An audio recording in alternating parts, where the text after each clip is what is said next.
آج ہم ایک خاص مذہبی استفسار اور اس کے جواب کو دیکھ رہے ہیں۔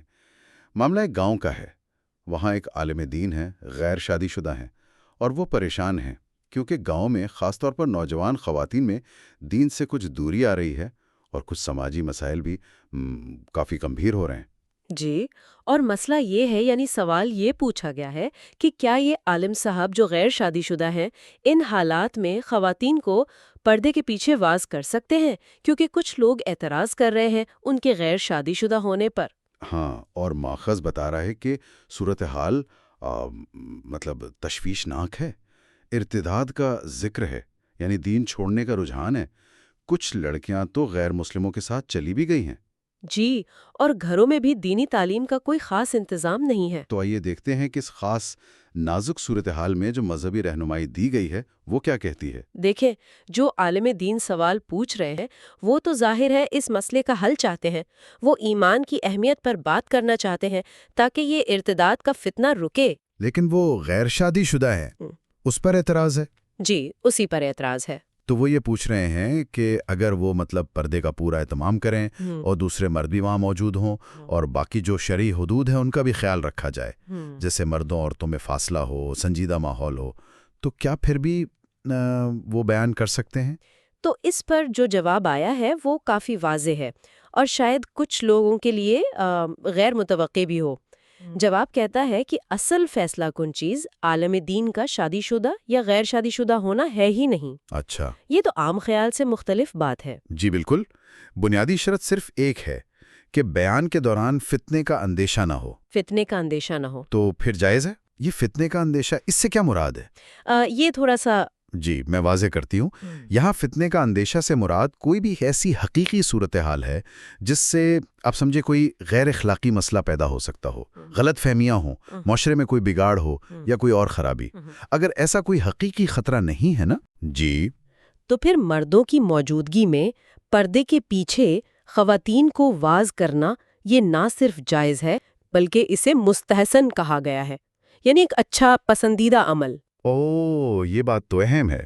یعنی شادی شدہ ہونا بس اس لیے بہتر سمجھا جاتا ہے کہ عام طور پر اس صورت میں فتنے کا ڈر کم ہوتا ہے۔ بالکل، آپ نے صحیح پکڑا۔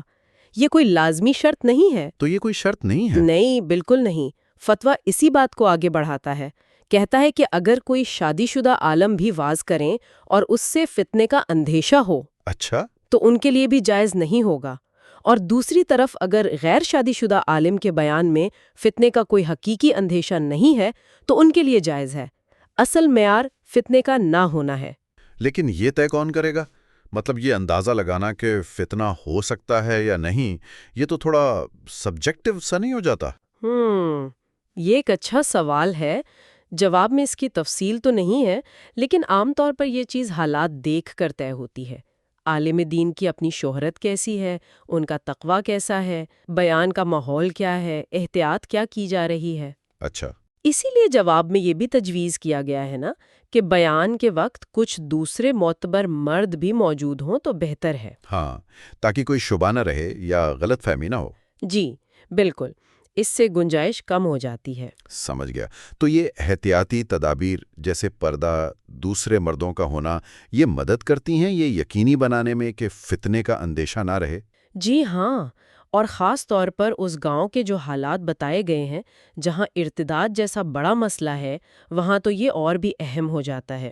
ایسی صورت میں اگر فتنے کا ڈر نہ ہو اور احتیاطیں کر لی جائیں تو دینی بات پہنچانا صرف جائز ہی نہیں رہتا بلکہ ایک طرح کی ضرورت بن جاتا ہے۔ صحیح۔ اور یہ جواب اس ضرورت کو مان رہا ہے۔ تو خلاصہ یہ نکلا کہ اس رہنمائی کے مطابق خواتین تک دین پہنچانے کی اجازت کا تعلق عالم کی شادی شدہ یا غیر شادی شدہ حیثیت سے نہیں ہے۔ جی نہیں۔ اصل چیز یہ ہے کہ فتنے کا حقیقی خطرہ نہ ہو اور پردے کا اہتمام، دوسرے مردوں کی موجودگی، یہ وہ احتیاطیں ہیں جو اس کام کو شرعی طور پر ٹھیک بناتی ہیں۔ بالکل، یہ جواب آپ دیکھیں تو ایک ساتھ دو باتیں کر رہا ہے۔ ایک طرف تو یہ کہ جو سنگین سماجی اور دینی مسائل ہیں ان کے حل کے لیے تعلیم و تربیت کتنی ضروری ہے، اور دوسری طرف یہ کہ اس ضرورت کو پورا کرتے ہوئے بھی معاشرتی حساسیت اور شریعت کی حدود کا خیال رکھنا ہے تاکہ کوئی منفی نتیجہ نہ نکلے۔ ایک توازن قائم کرنے کی کوشش ہے۔ صحیح کہا۔ سامعین کے لیے ایک سوچنے کی بات چھوڑے جاتے ہیں۔ اس جواب میں یہ جو فتنے کے اندیشے پر اتنا زور ہے، یہ خود اس معاشرے کی کن گہری حساسیتوں یا قدروں یا شاید خدشات کو ظاہر کرتا ہے، جن کا ذکر ہمیں ماخذ میں بھی ملتا ہے۔